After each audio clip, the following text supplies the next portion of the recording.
Basically हम लोग जो है ना, आपको चारों टाइप के मैंने जो है क्या किया था, आपको मोल बता दिया था कि मोल का फॉर्मूला क्या होता है। मैं सबसे पहले एक छोटा सा डायग्राम बनाता हूं जिससे आपको क्या हो जाएगा, काफी मदद मिलेगा। ठीक है, यहाँ पे बीच में हम लोग क्या लिखते हैं, मोल लिखते हैं। तो क्यों ऐसा बता रहा हूं आपको आज समझ में आ जाएगा। हमने आपको कितने फॉर्मूले बताए मोल के? 3 फॉर्मूले बताए थे। Yes sir. यहाँ पे क्या कर देते हैं, 4 कर देते हैं। और क्यों सर, अपने मन से कर रहे हो? नहीं, बस आपके लिए जो है डायग्राम पूरा करने के लिए हम ऐसा कर रहे हैं। तो आपको सबसे पहले मैंने बताया था गिवन नंबर या गिवन मास। सबसे पहले हम गिवन मास ले लेते हैं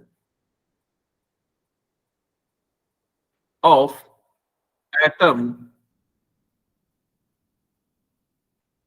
divided by molar mass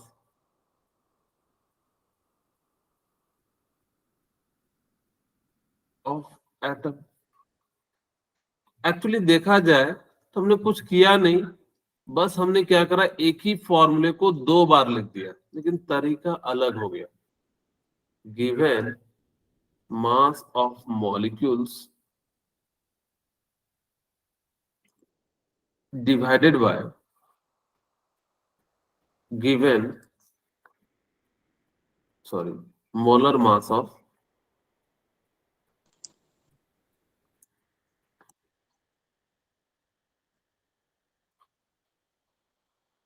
molecules. ठीक है, अब एक्चुअल में आपको वहां पे लिखा हुआ होगा गिवन मास या atomic weight, weight of substance divided by जो है मोलर मास। हमने ऐसा क्यों किया, आपको मैं अभी एक चीज समझाने के लिए ऐसा लिखा। एक्चुअल में क्या होता है ना, बच्चे कंफ्यूज हो जाते हैं कि हम कब जो है इसे क्वेश्चन के माध्यम से समझाएंगे तो आप लोगों को ज्यादा आएगा। पहले हम इस टेबल को समझा देते हैं ताकि कि आप लोगों के लिए ज्यादा अंडरस्टैंडिंग रह जाए। तीसरा फॉर्मूला आप लोगों को बताया था, given number of particle given number of particles divided by Avogadro number. मैं शॉर्ट में NA लिख देता हूँ। सक्षम शर्मा, आप अपनी आईडी से ज्वाइन कीजिए। यहाँ पे आप दिखा रहे हैं कि किसी गलत आईडी से ज्वाइन कर रहे हैं। ओके, अब यहाँ पे हमारे पास लास्ट फॉर्मूला था गिवन वॉल्यूम डिवाइडेड बाय, बताइए क्या होगा नीचे में, वॉल्यूम है एसटीपी। एसटीपी। कोई मुझे बताएगा वॉल्यूम कितना लेना है? 22.4 लीटर। और एवोगाड्रो नंबर की जो वैल्यू है वो कितनी लेनी है? 6.023 हो तो क्या गलत हो गया क्या? No sir. No sir. वो क्या है, बेसिकली आपको जो है एक लिखने का जो है तरीका है, यानी कि इस प्रकार से हम लोग क्या करेंगे, इनकी वैल्यू को याद रखेंगे। ओके, अब कहोगे सर इस टेबल से हमें क्या सिखाना चाह रहे हो? हमें तो फॉर्मूला पता है, हम यहाँ पे आपको बताना चाह रहे हैं कि आपको अगर गिवन मास दिया हुआ हो, वॉल्यूम निकालना हो, तो आपको क्या करना है, सबसे पहले मोल निकालना है। ध्यान से सुनना, मैंने क्या कहा कि अगर आपको एग्जामिनर ना सीधे सीधे नहीं देगा कि मोल निकाल दो, वो क्या करेगा, आपको मास देके आपसे वॉल्यूम पूछ देगा, और पार्टिकल देके वो आपको जो है वॉल्यूम पूछ लेगा, पार्टिकल देके मास पूछ लेगा, वॉल्यूम देके जो है पार्टिकल या जो है मास पूछ देगा। क्या करना होगा, सबसे पहले आपको मोल निकालना होगा। अगर आपने यहां से यहां मोल निकाल लिया तो हम कुछ भी निकाल सकते हैं। कोई भी चीज दिया रहे तो सबसे पहले आपका काम होगा कि मोल को फाइंड करना। आपने जैसे ही मोल को फाइंड कर लिया तो फिर हम दूसरे चीज को आसानी से फाइंड कर सकते हैं। जैसे पिछली क्लास के क्वेश्चन में हमने क्या करा था कि आपको मास दिया था, नंबर ऑफ पार्टिकल पूछते थे, तो हम सबसे पहले क्या निकालते थे? मोल निकालते थे। मोल निकालने के बाद हम लोग क्या करेंगे, यानी कि जो वॉल्यूम पूछा जाए, पार्टिकल पूछा जाए, जो भी पूछा जाए, या नंबर ऑफ एटम पूछा जाए, यही चार में से कोई एक क्वेश्चन पूछेगा।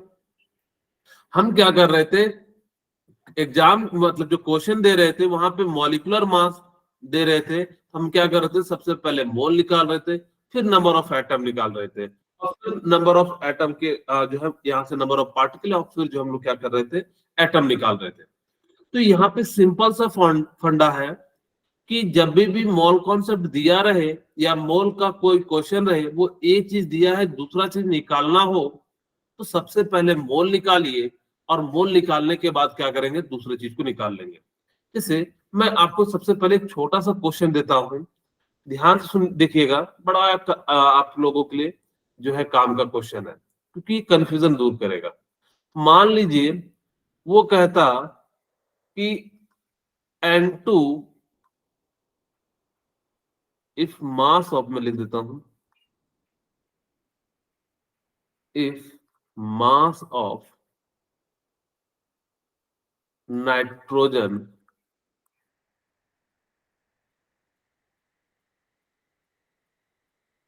molecules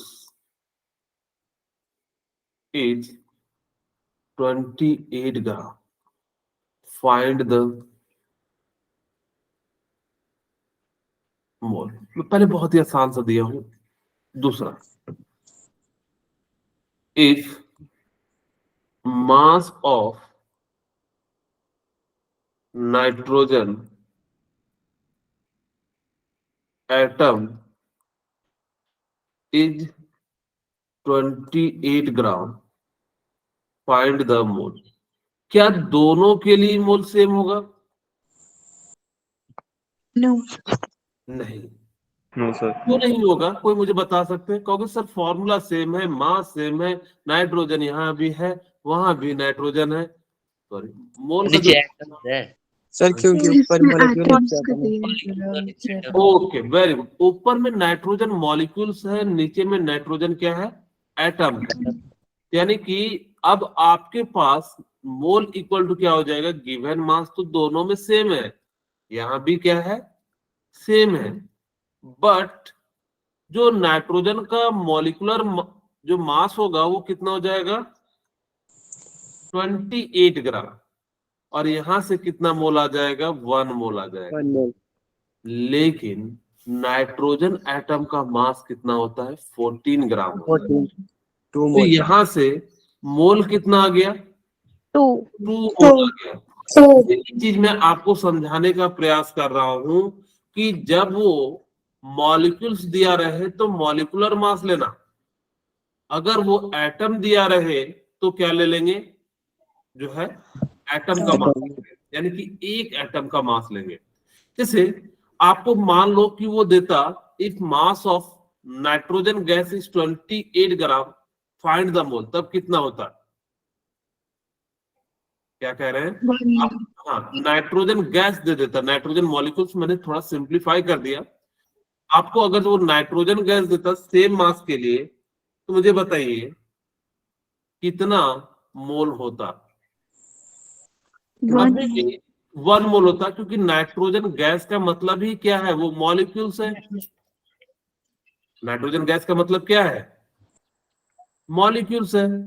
अगर, क्योंकि देखिए गैस किस फॉर्म में पाया जाएगा, N2 के फॉर्म में पाया जाएगा, वो तो मॉलिक्यूल्स के फॉर्म में पाया जाएगा ना। इस कारण से जैसे O2, H2, ये सभी गैस है, तो गैस जो होते हैं यानी कि क्या हो जाएंगे, मॉलिक्यूल्स के फॉर्म में पाए जाएंगे, और वो मॉलिक्यूल्स को ही आपको क्या कर लेना है, यानी कि वो ले लेना है, जो है वेट लेना है या मास लेना है, मॉलिक्यूलर मास। यहाँ तक अगर ये क्लियर हो तो हम लोग जो है कुछ क्वेश्चन करते हैं, ताकि कि आपके कॉन्सेप्ट को जो है थोड़ा सा पता लगे किस टाइप का क्वेश्चन आ रहा है। ओके, अब जैसे यहाँ पे नीट 2022 में क्वेश्चन पूछा गया था कि डेंसिटी ऑफ सॉल्यूशन कितना है, यानी कि 2.15 ग्राम, एंड मास कितना दिया हुआ है, 2.5। तो आपको बताना है कि वॉल्यूम कितना, सॉरी वॉल्यूम 2.5 ml दिया हुआ है, और आपको मास बताना है कितना है, लेकिन सिग्निफिकेंट डिजिट में बताना है। मैंने याद हो तो आपको एक तरीका बताया था। Option C. C option 5.4 gram. C option ठीक है, आपको मैंने सभी को कहा था कि जो सबसे छोटा सिग्निफिकेंट डिजिट हो वही उसका क्या हो जाएगा, आंसर हो जाएगा। अब किसी बच्चों को नहीं आता तो देख लीजिए, density equal to mass by volume होता है, ठीक है। और आपको डेंसिटी कितना दिया हुआ है, 2.15 gram ml litre inverse, equal to आपको मास निकालना है तो मास को मैंने x मान लिया और वॉल्यूम कितना है 2.5 ml दिया हुआ है। अब ये पता है कि इसको इधर ले जाएंगे तो यानी कितना हो जाएगा 2.15 और ml से ml कट जाएगा तो यानी कि ग्राम इंटू 2.5 हो जाएगा x की वैल्यू। और 25 पंचे 125 होता है तो 12 हो जाएगा, 12 और कितना हो जाएगा 25 37 हो जाएगा 3, और यहाँ पे कितना हो जाएगा, सही जोड़े है ना, 25 53 और यहाँ पे 4 हो जाएगा, तो यहाँ पे 25 गुना 50 और यहाँ पे कितना हो जाएगा 54 हो जाएगा। 2 डिजिट के बाद है, 2 डिजिट के बाद। ओके, ये इतना ग्राम आ गया, ठीक है, 3 डिजिट है, सॉरी, क्योंकि 1 और 2 3 डिजिट है, यानी कितना हो जाएगा 5.475 ग्राम। तो आपको मैंने कहा था कि आपको ये घबराना नहीं है कि कितना डिजिट है, मैंने कहा था सिंपली जो सबसे छोटा वैल्यू होगा वही इसका आंसर हो जाएगा, यानी कि सिग्निफिकेंट के अनुसार से तो 5.4 जो है इसका क्या हो जाएगा, राइट आंसर हो जाएगा। अब कोई बच्चे इसको मल्टीप्लाई करे, खैर आपको पहली बार तो निकालने के लिए आपको समझने में करना पड़ता है, लेकिन अगर आप देखते कि यहाँ पे 2 सिग्निफिकेंट है तो इसका आंसर भी सिग्निफिकेंट के रूप में कितना हो जाएगा, 2 हो जाएगा। ओके, नेक्स्ट देखिए, एक 2022 का क्वेश्चन है, क्योंकि 2023 का क्वेश्चन अभी हम लोगों ने उस पार्ट से पढ़ा नहीं है इसलिए उस पार्ट से नहीं है। ये बड़ा आसान सा क्वेश्चन है, लेकिन ये ना बेसिकली मैथ का क्वेश्चन है, मैं कहूँ तो केमिस्ट्री का है नहीं। देखिए क्या ऑप्शन ए। हाँ जी बोलिए। Option A. ओके, चेक करते हैं, हमें भी याद नहीं है कौन सा ऑप्शन होगा, ऑप्शन ए होगा या फिर डी होगा, इसमें से कोई एक होगा। चलिए चेक करते हैं। अब देखो हमारे पास क्या है, Fe 0.96 दिया हुआ है एंड ऑक्सीजन। अब ये देखिए, इसको कैलकुलेशन करना थोड़ा मेरे लिए आसान नहीं होगा, तो इसको मैं 100 से मल्टीप्लाई कर देता हूँ दोनों को, ये 96 हो जाएगा और ये 100 हो जाएगा। बोलिए, इतनी सी बात क्लियर है? Yes sir. ओके, अच्छा मुझे बताइए कि एक ऑक्सीजन पे -2 चार्ज है तो 100 ऑक्सीजन पे कितना चार्ज हो जाएगा?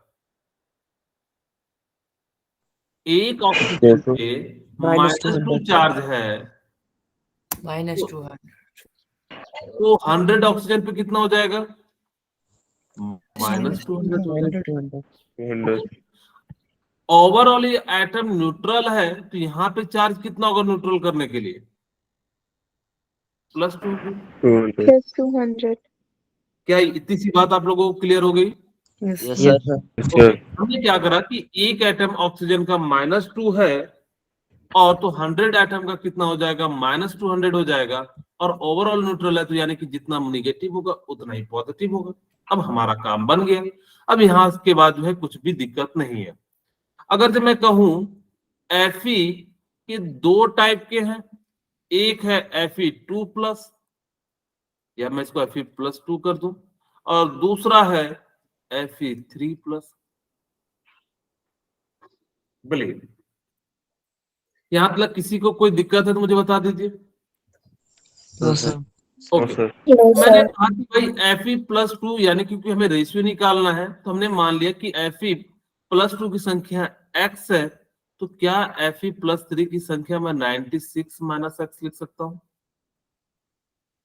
Yes sir. ओवरऑल तो Fe कितना 96 ही है, तो एक हमने माना x तो दूसरा हमारे पास कितना हो जाएगा 96 - x। अब हमने क्या करा कि यहां से टोटल चार्ज निकालना है, एक Fe पे +2 चार्ज है तो टोटल x है तो यानी कि 2 × x चार्ज हो जाएगा इस पे, और इस पे कितना हो जाएगा 96 - x × 3। मैं ऐसे कह देता हूं, भले मान लीजिए कि एक एटम पे अगर 2 चार्ज है तो x एटम है तो 2x हो जाएगा। तो इसी प्रकार से सिमिलरली Fe पे 3 चार्ज है तो 96 माइनस x पे चार्ज कितना हो जाएगा, इतना हो जाएगा। और इन दोनों का जो सम होगा वो 100 200 के बराबर हो जाएगा।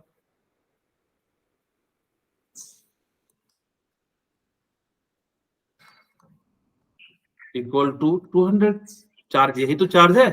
अब हम इसको सॉल्व कर देते हैं, यहां से कितना हो जाएगा 8 27 288 माइनस 3x इक्वल टू 200 और यहां से x की वैल्यू कितनी आ गई 88 आ गई। इसका मतलब है Fe 88 है तो ये बताइए कितना हो जाएगा Fe प्लस 3, बोलिए 8 हो जाएगा। 6 माइनस x। हाँ, यानी कि x आपके पास 88 है तो 88 घटाएंगे तो कितना आ जाएगा 8 आ गया। अब हमारा काम बन गया। अब आपसे जो पूछा है वो रेशियो पूछा है, तो रेशियो हम कैसे निकालेंगे? कह रहा है Fe का जो है Fe3 के साथ बनाना है। तो Fe हमारे पास कितना है, what fraction of Fe exist as Fe3 plus, यानी कि हमारे पास जो पूछ रहा है कि Fe3 प्लस कितना है 8 और किसके अनुसार से निकालना है Fe के अनुसार से, यानी कि 96। टोटल हमारे पास कितना है Fe 96, कटा दीजिए 4 से कटता है तो 8 से भी कटता है क्या, 8 एक है 8 दूना 16, यानी कि 1/12 जो है इसका राइट आंसर हो जाएगा। ठीक है, ये क्वेश्चन आप लोगों को समझ में, एक्चुअली ये क्वेश्चन जो है ना सॉलिड में बहुत ज्यादा इंपॉर्टेंट है। वहां पे जब हम लोग डिफेक्ट पढ़ते तो वहां पे से कॉन्सेप्ट उठाया और इसको यहाँ पे अला के पटक दिया। एक्चुअल में अगर हम देखा जाए तो ये जो मेन क्वेश्चन जो बनता है वो कहाँ का बनता है, अब सॉलिड का बनता है। मैं चाहता हूं कि ये क्वेश्चन आप सभी सॉल्व कीजिए। अच्छा, मैंने एक बात बताई थी कि अगर आपके सामने 1 ग्राम पर मॉलिक्यूल्स दिया रहे तो इसका मतलब समझिएगा 1 मोल है। इस बात को याद रख लीजिएगा, कई जगह काम आएंगे पूरी केमिस्ट्री में। और वो क्या करता है ना, घुमा के पूछता है कि क्वेश्चन दिया रहेगा 1 ग्राम मॉलिक्यूल्स, अब बच्चे सोचते 1 ग्राम है, नहीं 1 ग्राम मॉलिक्यूल्स का मतलब समझ जाइएगा कि वो 1 मोल दिया हुआ है। इस बात को आपको याद रख लेना है, नहीं तो आगे चल के आपको दिक्कत आ जाएंगे। अगर इसका क्वेश्चन दिया जाएगा तो आप फंस जाओगे। आपको मैं अभी ही कह दे रहा हूं कि 1 ग्राम मॉलिक्यूल्स को आप 1 मोल के रूप में लेना, कंसिडर करना। कहीं पे भी दिया रहे 1 ग्राम मॉलिक्यूल्स तो इसका मतलब समझ जाइएगा कि वो जो है कितना मोल है, 1 मोल है। ओके, अब वो कह रहा है which one has maximum number of atom, में एटम ही दिया हुआ है तो इसलिए एटम पूछा या कट गया है। Option D. ओके, चेक करते हैं। अब देखो, मैं आपको एक पहले बेसिक तरीका बताता हूं, फिर मैं तरीका बताऊंगा। हम सबके लिए मोल निकालते हैं। यहाँ पे हमारे पास फर्स्ट है, फर्स्ट करते हैं। तो मोल का फॉर्मूला मास दिया हुआ है तो गिवन मास तो सब में 1 ग्राम है, तो एटॉमिक मास कितना हो जाएगा 24। सिमिलरली इसका कितना हो जाएगा 1/32। और ठीक है, ये कितना हो जाएगा 1/7। अच्छा, यहाँ पे ऑक्सीजन का मास जो होगा वो 32 या 16 हो जाएगा। ठीक है, 24 नहीं होगा। ओके, अगर जब 24 दिया हुआ भी है, क्योंकि इसका आइसोटोप्स होता नहीं है, 16-18 होता है, तो हम लोगों को इसी का लेना है, गलती से मिस्टेक हो गया होगा। ठीक है, ओके। अब यहाँ पे इसका मोल कितना हो जाएगा, इतना हो जाएगा। कैलकुलेट नहीं करना, कभी भी शुरू में कैलकुलेट करने का प्रयास नहीं करना, नहीं तो समय लगेगा 1 मिनट से ज्यादा। वो आपको कैलकुलेशन नहीं करने कह रहा है, आपका समय बर्बाद करने के लिए कर रहा है। अब यहाँ पे 1/108 ग्राम।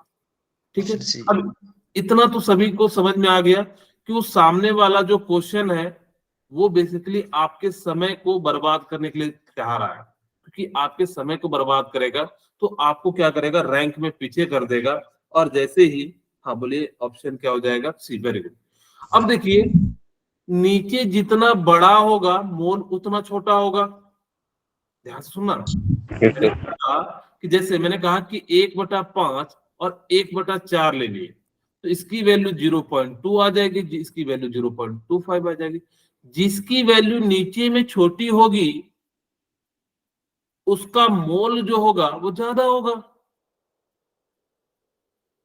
बोलिए, क्या मैं Yes, सही sir. बोल रहा हूँ? Yes, sir. ओके, अब मैं इसको 24 से डिवाइड करूं, 32 से डिवाइड करूं, 1/7 से डिवाइड करूं, 1/108 से डिवाइड करूं, तो मैं गरीब कह रहा हूं कि आपको 2 मिनट लग जाएंगे, आप अगर डिवाइड करते हो। जिसका मोल ज्यादा होगा उसमें नंबर ऑफ पार्टिकल्स भी ज्यादा होंगे। क्यों? क्योंकि मोल में हम एवोगाड्रो नंबर से ही तो मल्टीप्लाई करते हैं। जिसका मोल ज्यादा उसका नंबर ऑफ पार्टिकल ज्यादा।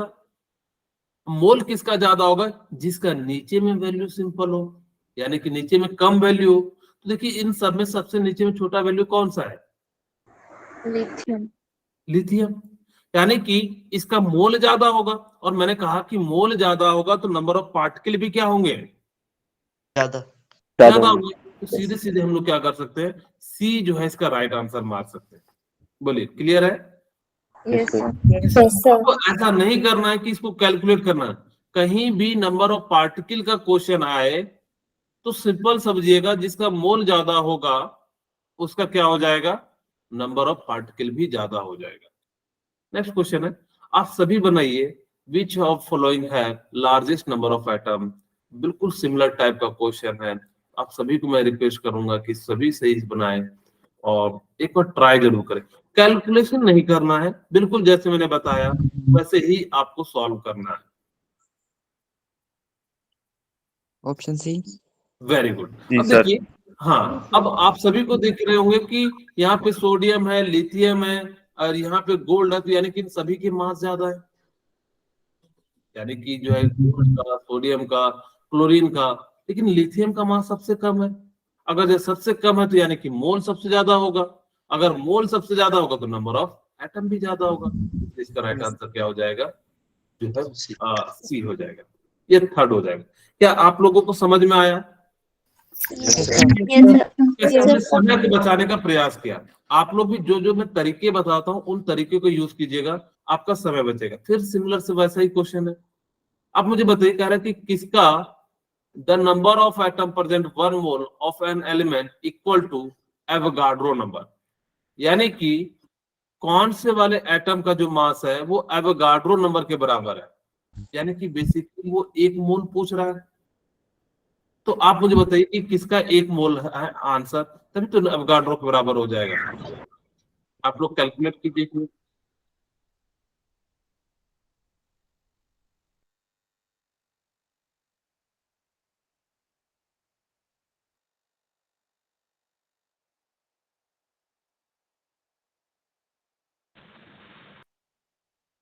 Option C. Option A. Sir, option A. Option A. Option A. Very good. Option A.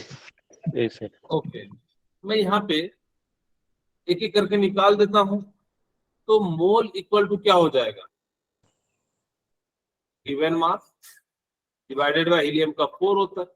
यहाँ से निकाल ले, 1 मोल आ गया। और 1 मोल का जो वैल्यू होता है 6.022 इंटू 10 टू द पावर 23 हो जाता है। अब इस क्वेश्चन को सॉल्व कीजिए।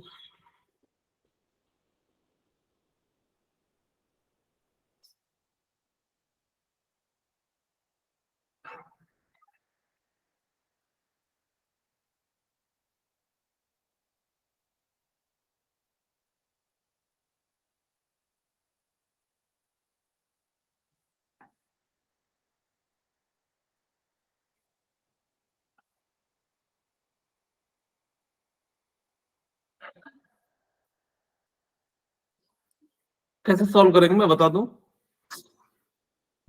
बता दो sir. Okay, Yes, very good.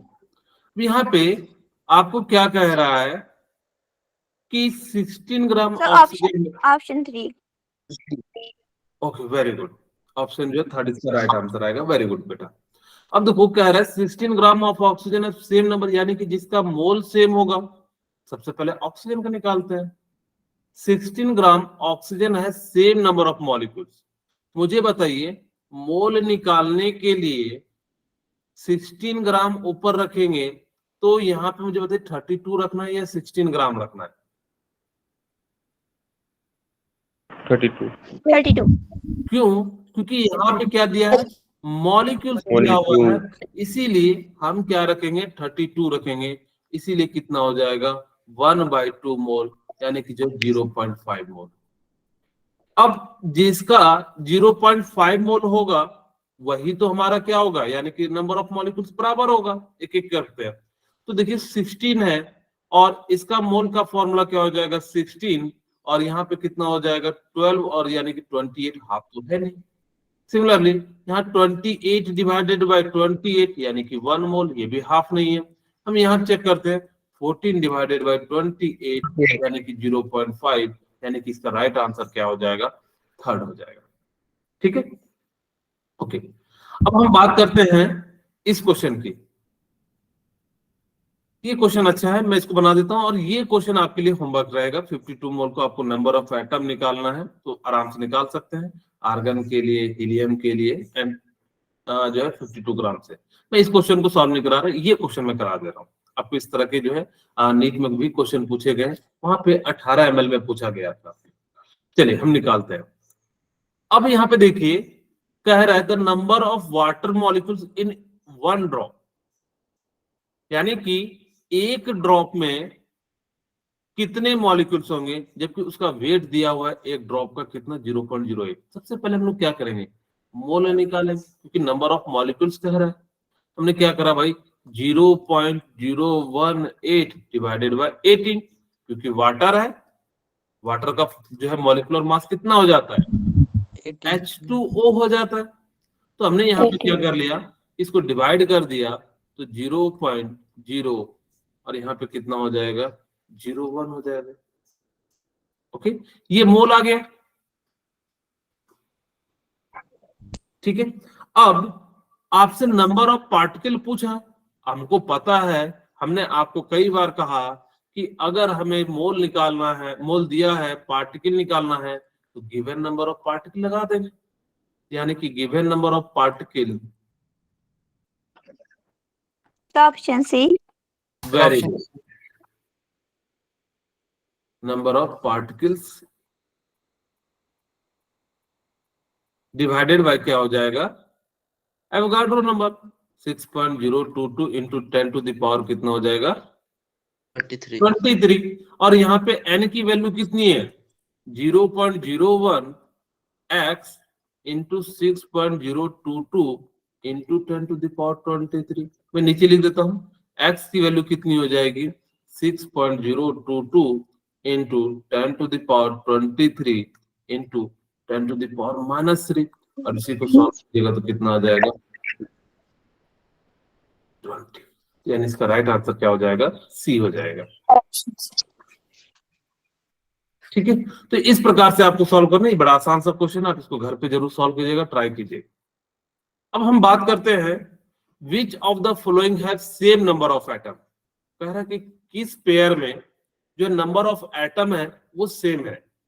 तो सबसे पहले मोल निकाल लेंगे, जिसका मोल सेम होगा वही तो होगा, यानी कि यहाँ पे हाफ मोल आ रहा है, यहाँ पे 1 मोल आ रहा है।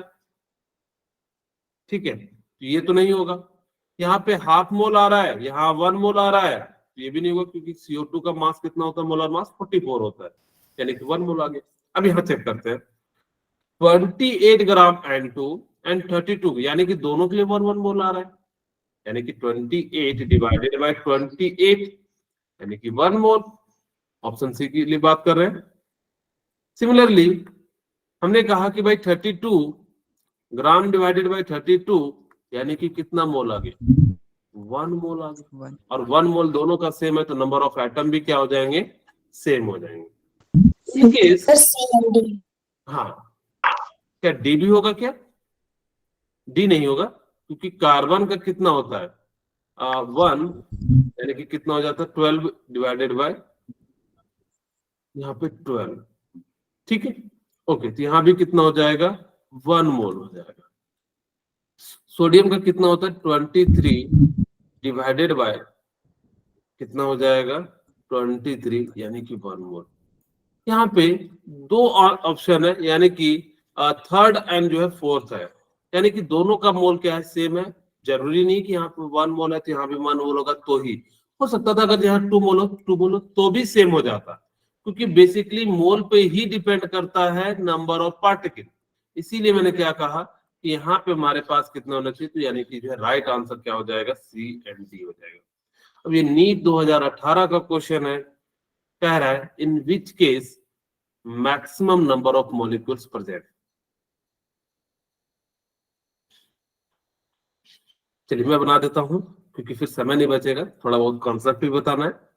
अब यहाँ पे ध्यान दीजिए, अगर आपको वाटर की डेंसिटी पता है, वाटर की डेंसिटी होती है 1 ग्राम पर ml होती है, ठीक है। अब 1 ग्राम पर ml होती है तो हम इसको क्या करते हैं, यानी कि मास में कन्वर्ट कर लेते हैं। तो भाई डेंसिटी कितनी है 1 ग्राम है, ठीक है, कितनी है 1 ग्राम, तो यानी कि 1 ग्राम पर ml लिख देता हूं। और मास आपको निकालना ऑप्शन है, ए। वॉल्यूम कितना दिया हुआ है 18 sir option A. Sir option A. Very good. यहाँ से कितना हो जाएगा 18 ग्राम हो जाएगा। और जैसे ही 18 ग्राम हो जाएगा यानी कि मोल कितना हो जाएगा 18 divided by 18। 18 ml of water. किसी बच्चे के मन में आ रहा होगा सर ठीक है आपने ऐसे तो आंसर तो ले आया, लेकिन क्या हम लोग यहाँ पे 22.4 लीटर को ml में कन्वर्ट कर देते हैं तो क्या होता, हो सकता है ना किसी बच्चे के मन में आएगा। Yes sir. ना कि ये तो मैं आपको बता रहा हूँ क्योंकि मैंने जो है पढ़ के आया है कि इस क्वेश्चन का आंसर ये होगा, लेकिन आप लोग कहोगे सर हम जब नई पहली बार बनाएंगे तो हम तो क्या लगाएंगे, आपने हमें मोल इक्वल टू बताया है, यानी कि वॉल्यूम के टर्म में given volume divided by 22.4 litre. कहोगे ना सर कि सर आपने तो हमें ये बताया है और हमें पता है 1 लीटर में 1000 ml होते हैं। आपके मन में ऐसा सवाल उठ रहा होगा। Yes sir. Yes sir. बिल्कुल उठ रहा होगा। अब कहोगे सर हम अगर ऐसे बनाए तो हमें क्या आंसर आएगा, आंसर तभी भी आएगा, लेकिन आप अगर इस तरीके से बनाते तो आप फटाफट से बनाओगे। अब आपके मन में फिर दूसरा क्वेश्चन उठेगा कि सर यहाँ पे आपने 1 लीटर में, यहाँ पे तो 1 मोल नहीं आएगा, 1 लीटर इक्वल टू अगर हम करते हैं, लेकिन यहाँ पे 18 ml में आपने 1 जो है मोल कर दिया, क्योंकि 22.4 लीटर होगा तभी तो क्या होगा 1 मोल होगा।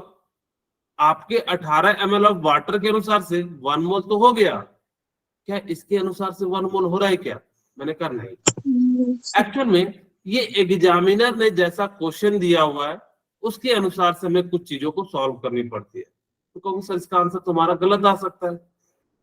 हो सकता है कि ये क्वेश्चन आपको कंफ्यूजिंग करे, लेकिन जब आपको पहली बार आए तो यानी कि जब आपको ml दिया रहे तो आप उसको ग्राम में कन्वर्ट करके जो है बना सकते हो। इस सारे की वैल्यू हम लोगों ने लगभग इसमें करके मोल निकालना रहता है, तो हम लोग जिसमें सिंपलेस्ट होता है इसीलिए हम लोगों ने यहाँ पे क्या करा इस फॉर्म में इसको कैलकुलेट कर लिया, यानी कि ml को ग्राम में बनाना ज्यादा प्रेफरेंस समझा, इसी इसका राइट आंसर क्या हो जाएगा ए हो जाएगा। ओके, अब यहाँ पे हमने स्टेचोमेट्री नहीं पढ़ा है अभी, ठीक है, अभी हम स्टेचोमेट्री के बारे में नहीं पढ़े, हम आज की क्लास में स्टेचोमेट्री के बारे में पढ़ेंगे। अब वो कहता है तो उस क्वेश्चन को भी थोड़ी देर में सॉल्व करेंगे। If Avogadro number Na change from 6.022 into 10 to the power 23 to 6.022 into 10 to the power 20, तो बताओ क्या चेंज होगा। आप सभी एक बार पढ़िए चारों ऑप्शन क्योंकि बहुत इंपॉर्टेंट है, ये 2 बार क्वेश्चन पूछा जा चुका है नीट में, तो आप लोग सभी ध्यान ऑप्शन सी सर। क्या हो जाएगा ऑप्शन सी सर सी। अच्छा, ऑप्शन क्या हो जाएगा C, the ratio of element each other compound. यहाँ पे mole the mass of 1 mole of carbon change हो जाएगा। कहोगे सर क्या the ratio of chemical species each other in balance equation? नहीं, मैं ऐसे समझाने का प्रयास करता हूं।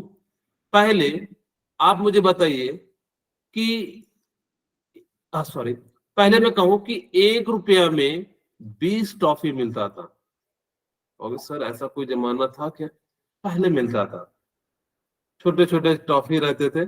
आज भी गांव घर में वो मतलब पूरे डब्बे में आता था।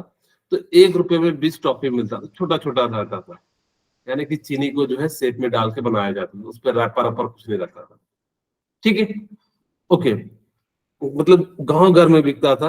अब तो कहोगे सर 1 रुपये का 20 टॉफी, यानी कि बर्थडे पार्टी में 2 रुपया में पूरा क्लास हो जाएगा, कितना अच्छा हो जाएगा। खैर अब ऐसा नहीं होगा। अब मिनिमम 1 रुपये में जो है 1 टॉफी मिलता है, अगर जब वो भी थोड़ा सा लो क्वालिटी वाला। ओके, अब मैंने कहा कि अब हमारे पास मैंने 1 रुपये में 20 टॉफी खरीदा। अब मैंने कहा कि अब जो है कितना आ गया? 18 आ गया। मैंने कहा क्या चेंज आया? मैंने कहा प्राइस बढ़ गया। यानी कि चेंज क्या आ गया? यानी कि 1 टॉफी की कीमत में चेंज आ गया। तो यानी कि मास ऑफ 1 मोल ऑफ कार्बन में क्या आ जाएगा? चेंज आ जाएगा। तो बेसिकली इसका जो राइट आंसर हो जाएगा, ये हो जाएगा। अब कोई कहेगा sir the definition of mass unit of gram? नहीं, हम डेफिनेशन अगर जो एवोगाड्रो नंबर के अनुसार से निकाले तो यानी कि अभी भी तो यही हो जाएगा। यानी कि इसलिए जो इसका राइट आंसर क्या हो जाएगा? ए हो जाएगा। ओके, ये जेईई मेंस 2023 का क्वेश्चन है, इवनिंग शिफ्ट का। बड़ा आसान सा क्वेश्चन है। इस टाइप के क्वेश्चन आए ना, देखिएगा, मेरी बात सुनिएगा ध्यान से। मैं बता रहा हूं इस क्वेश्चन में समय कैसे बचाना है। कोई बच्चा होगा कि चारों को कैलकुलेट करेगा, नहीं, हमें चारों को कैलकुलेट नहीं करना। अभी आपको चारों कैलकुलेट करना है, लेकिन एग्जाम में आ जाए तो एलिमिनेट करना है। क्योंकि सर वो कैसे हम करेंगे? मैं यहाँ पे बताऊं 60 ग्राम ऑफ CH4, यानी कि इसका मतलब क्या हो जाएगा? मोल निकालते हैं। ठीक है, तो मोल कितना हो जाएगा? यानी कि 1 मोल हो जाएगा, क्योंकि 16 ग्राम इसका भी होता है, 16 ग्राम यानी कि 1 मोल हो गया। 1 ग्राम ऑफ H2 यानी कि कितना हो गया? हाफ मोल हो गया। अब हम चेक करते हैं, हमने 2 चीजें निकाल ली, हम इससे प्रयास करते हैं किसकी वैल्यू 1 मोल के बराबर है। हम लोगों ने देखा 1 मोल किसके बराबर है? अच्छा, ये तो आपको दिख रहा होगा कि हाफ मोल है, तो यानी कि ये तो वैल्यू कितनी हो जाएगी? 11.4 लीटर। अब क्या बी में जो है फोर्थ कहाँ कहाँ पे है? बी में जो है या तो बी होगा या तो क्या हो जाएगा? 4th है सर।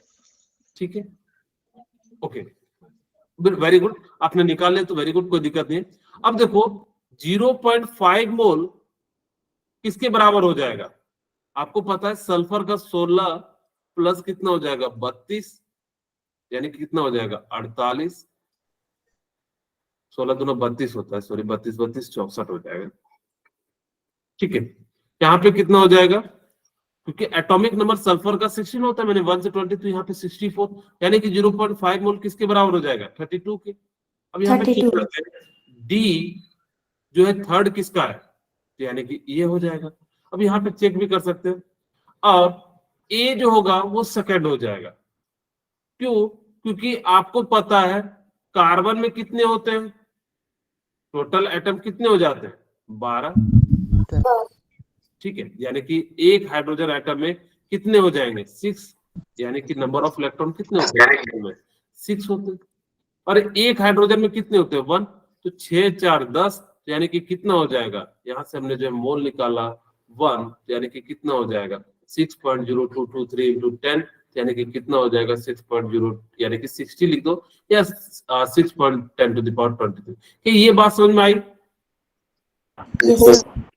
कि आपने बेसिकली एक एटम में 6 एटम इलेक्ट्रॉन होते हैं कार्बन के, तो यहाँ पे हाइड्रोजन का हमने सबको जोड़ दिया क्योंकि 6 इसके हैं और हाइड्रोजन 4 है, तो टोटल 10 हो गया। तो नंबर ऑफ पार्टिकल से मल्टीप्लाई कर देते, यानी इसका राइट आंसर क्या हो जाएगा? बी हो जाएगा। बोलिए, हमने सबको नहीं कैलकुलेट करना, हमें एलिमिनेट करना। अब बाकी आपकी इच्छा हो तो कैलकुलेट कर सकते हो। 1 मोल ऑफ N2 का वैल्यू कितना हो जाएगा? 28 ग्राम हो जाएगा। भी इसको हमने कैलकुलेट कर दिया। इस प्रकार से आपको राइट आंसर। जब भी वो एग्जामिनर खुद चाहता है कि आप पूरा कैलकुलेट मत करो, लेकिन कई बच्चे होते हैं कि वो चारों कैलकुलेट करेंगे। अब जिसके पास मान लो समय बच गया हो, अब मान लो लास्ट में आपके पास 15-20 मिनट बच गया, तो आप आराम से निकालिए, 2-4 डेसिमलर के तलक निकालिए। और जिसका एग्जाम में समय कम पड़ता हो तो आप इस तरह से यूज कीजिए। एक्चुअल में क्या होगा मैं बता रहा हूं पहले से ही, शुरू से अगर आपने समय बचाना सीख लिया तो आपको लास्ट में बेनिफिट मिलेगा। शुरू में कुछ भी नहीं मिलता है, आपके पास लास्ट में क्वेश्चन करने के लिए समय बचेंगे तो आप ज्यादा क्वेश्चन अटेम्प्ट कर पाओगे, और ज्यादा क्वेश्चन अटेम्प्ट कर पाओगे तो ज्यादा मार्क्स लेके आ पाओगे। इसीलिए हम लोग जो है क्या करते हैं, इस तरीके से जो है सॉल्व करते हैं एलिमिनेशन। लेकिन घर पे बनाइएगा जितने भी क्वेश्चन है तो आप प्लीज सभी को सॉल्व करके बनाना, जितने भी क्वेश्चन है इसको सॉल्व करना। अब हम बात करते हैं परसेंटेज कंपोजिशन की। मेरे ख्याल से मूल कॉन्सेप्ट के अब आप क्वेश्चन सॉल्व कर सकते हैं। आपकी सीट में जो जितने भी दिए हुए हैं आप उन सभी को सॉल्व कीजिए। अगर किन्हीं से ना बनता हो तो आप मेरे से जो है पूछ लीजिएगा, मैसेज कर दीजिएगा, मैं आप सभी को जो है बता दूंगा। जरूर ट्राई करना, क्योंकि आप जब सवाल बनाओगे तभी आप सीखोगे, तो आपको पता लगेगा कहाँ पे हम मिस्टेक कर रहे हैं, कहाँ पे चीजें कर रहे हैं। ओके, अब हम बात करते हैं परसेंटेज कंपोजिशन।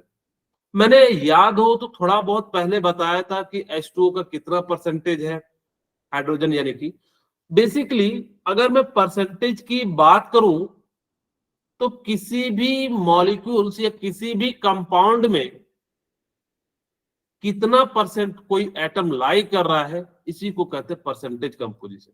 जैसे मैं एक सिंपल बताने के लिए मैंने क्या करा कि CaCO3 को ले लिया, यानी कि कैल्शियम कार्बोनेट को ले लिया। अब जैसे ही कैल्शियम कार्बोनेट को ले लिया, मेरे से पूछ दिया बताओ परसेंटेज कंपोजिशन ऑफ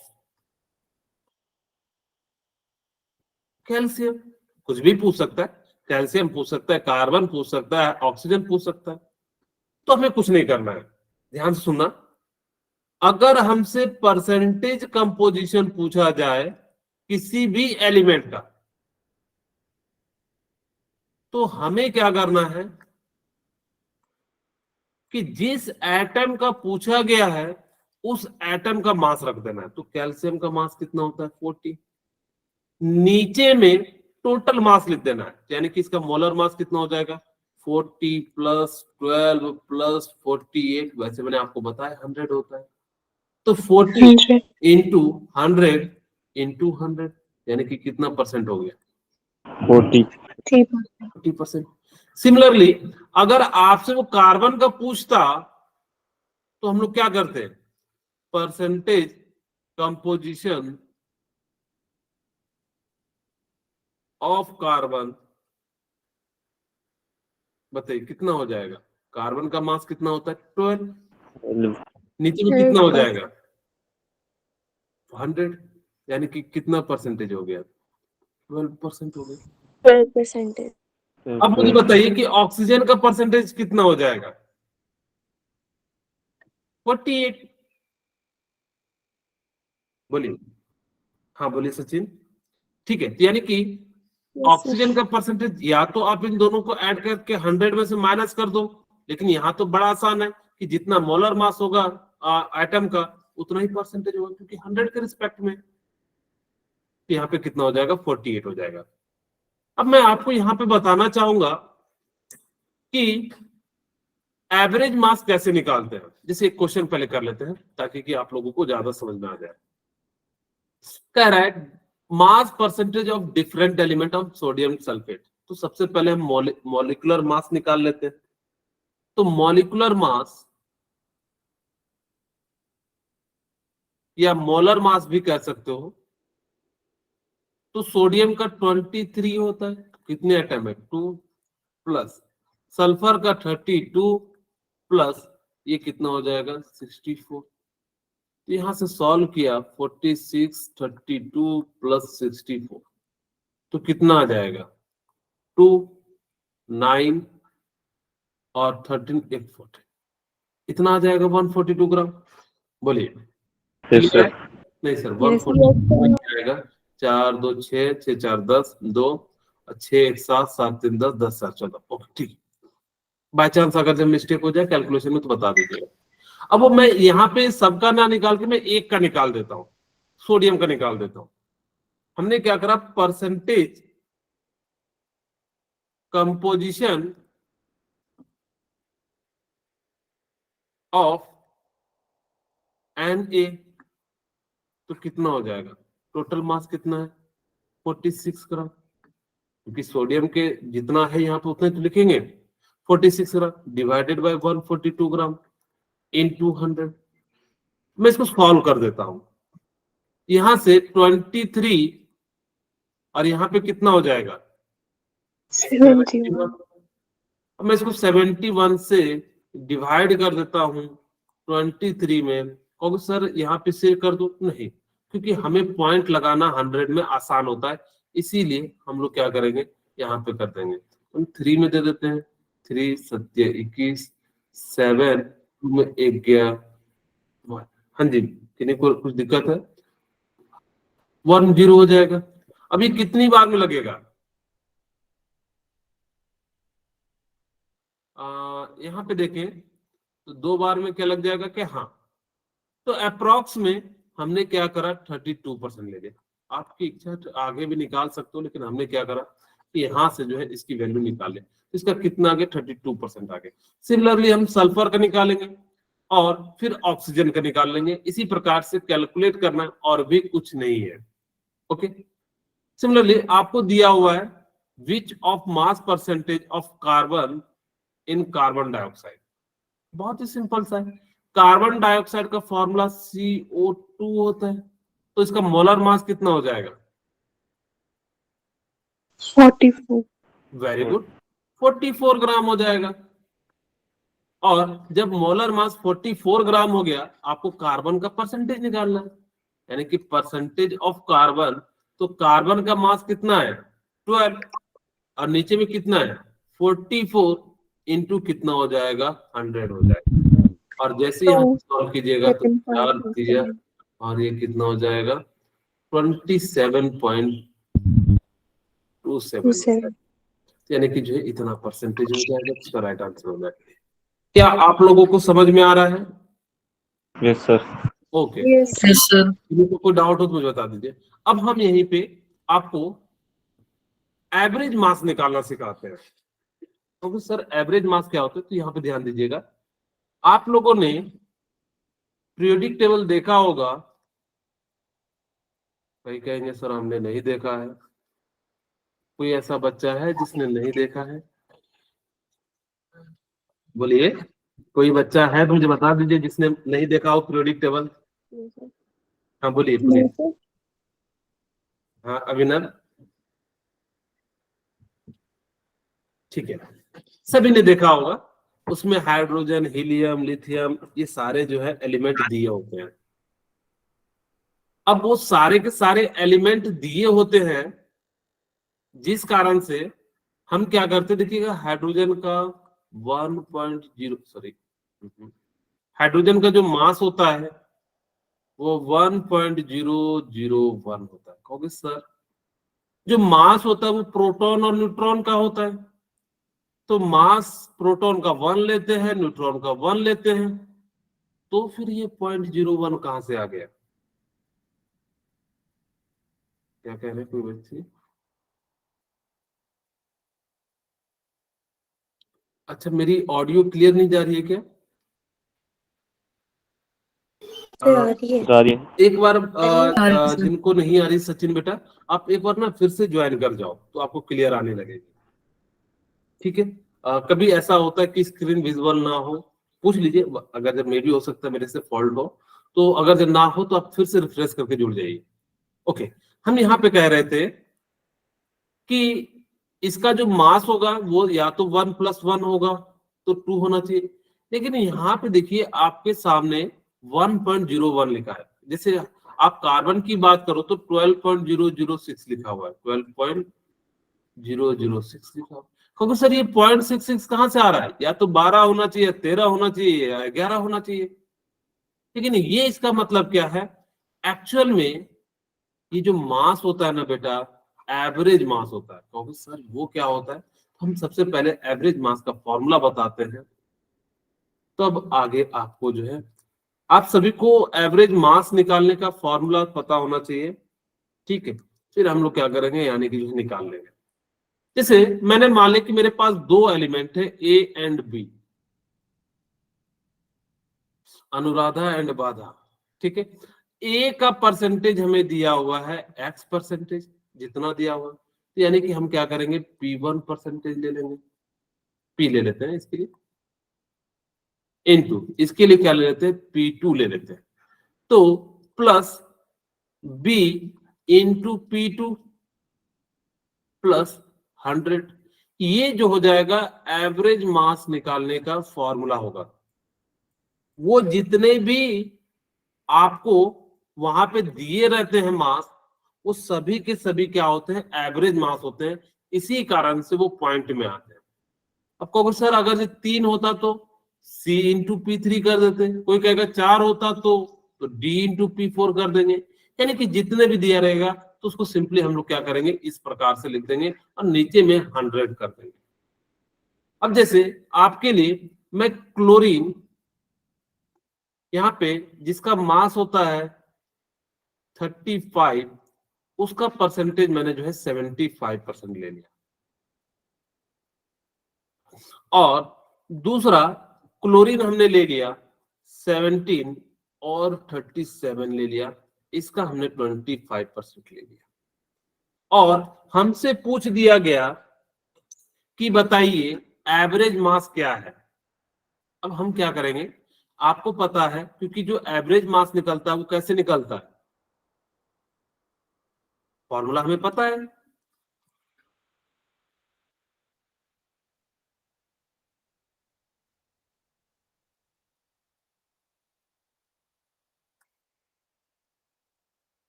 ठीक है, ओके। अब हमारे पास क्या है, फॉर्मूला पता है, तो फॉर्मूला क्या है, यानी कि क्लोरीन का मास कितना दिया हुआ है 35 इनटू परसेंटेज कितना दिया हुआ है 75% प्लस यहाँ पे क्लोरीन का जो मास है वो कितना दिया, ऊपर में मास लिखा रहता है, आप लोगों को ये 10th में बताया है, और इसका परसेंटेज कितना है 25%. 25% है, और नीचे में कितना है 100 है, 100, और इन दोनों को कैलकुलेट करते हो तो करीब करीब 3550, और ये आ जाएगा, और इसको सॉल्व करते हैं तो कितना आ गया 35.5 आ गया। इसीलिए क्लोरीन का मास जो है वो कैसे लिया जाता है 35.5% लिया जाता है, ठीक है। सर एक और एग्जांपल करवा दो। हाँ बिल्कुल दे रहे हैं, मैं आपको एक और एग्जांपल देने का प्रयास करता हूं। यहाँ पे बेसिकली मैं पहले एक और फॉर्मूला लिख देता हूं, फिर हम अच्छा पहले क्वेश्चन ही करा देते हैं। जैसे मेरे को दिया रहे, मैं एक रफली दे रहा हूं कि कार्बन जो है कि 2 आइसोटोप है, ठीक है। एक होता है कार्बन 12, दूसरा होता है कार्बन 14, वैसे इसका 99% होता है, लेकिन मैं सॉल्व करने के लिए आपको यहाँ पे 90 दे रहा हूं ताकि कि हम जो है सॉल्व कर सके, और इसको मैंने कितना दे दिया 10% ताकि कि सिंपल कैलकुलेशन हो। यहाँ पे 99 होता है तो आपका 12.06 आ जाएगा। अभी इतना दिया हुआ है, अब मुझे क्या करना है कि इसका एवरेज मास निकालना है, और एवरेज मास निकालना हो तो हम लोग क्या करेंगे कि कार्बन का 20, मैंने यह क्वेश्चन के फॉर्म में दी है, एग्जैक्ट डाटा नहीं है, इस बात को आप लोग ध्यान रखिएगा, पिछला वाला एग्जैक्ट डाटा था इसीलिए आपका जो है 35.5 आ गया। ये आ गया कार्बन 14 कितना है 14 इंटू 10 प्लस 100, तो ये कितना हो जाएगा 12.2%. 12.2%. 12.2% आ गया, यानी कि कितना हो जाएगा 140, यानी कि 100, और ये कितना हो जाएगा 0 12 120. 100 हो गया, यानी कि कितना हो गया 12.20, यानी कि इसका मास जो होगा अगर आप 98 लेते हैं तो यहाँ पे 12.06 आ जाता है। हमने अप्रोक्स लिया तो इसलिए इसका मास कितना आ जाएगा, ये आ जाएगा। लेकिन आपको एग्जाम में वो परसेंट के फॉर्म में नहीं दिया रहे, किस फॉर्म में दिया रहे, मोल के फॉर्म में, तो घबराइएगा नहीं। क्या कीजिएगा, mass into mole of 1 plus mass into mole of 2 divided by total mole. Examiner, यहाँ पे M1 लिख देता हूं नीचे में, इसको हटा के मैंने यहाँ पे क्या करा, M1 N1 plus M2 N2 divided by total mole. कब, जब आपके सामने किस फॉर्म में दिया रहे, मोल के फॉर्म में, परसेंटेज के फॉर्म में नहीं दिया रहे, तो हमारे पास हो सकता है या तो मोल के फॉर्म में देगा या किस फॉर्म में देगा, यानी कि परसेंटेज के फॉर्म में। अगर वो मोल के फॉर्म में देता है तो हमारे जो है आंसर कैसे निकालना होगा, मोल के फॉर्म में। जैसे मैंने कहा कि कार्बन का जो 14% है, मैं ऐसे एक रफली निकालने के लिए सिखा देता हूं, जो कार्बन 12 है और कार्बन 14, इसके 2 मोल हैं, इसके कितने मोल है, 3 मोल है।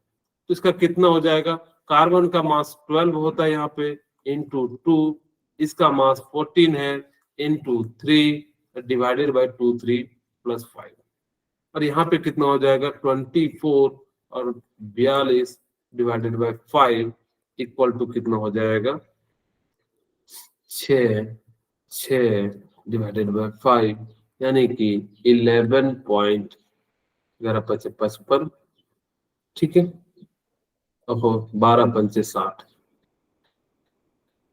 5 एक 5 और 3 13.2, यानी कि कितना हो जाएगा, इसका एवरेज मास जो हो जाएगा 13.2। हमने समझाने के लिए लिया, आपको बस बात समझ में आनी चाहिए कि आपको किस प्रकार से चीजें जो है सॉल्व करनी है। क्या आप लोगों को समझ में आ गया? Yes, sir. Yes, sir. ठीक है, तो आज की क्लास हम लोग यहीं पर रखते हैं, और क्योंकि आप सभी को स्कूल जाना होगा,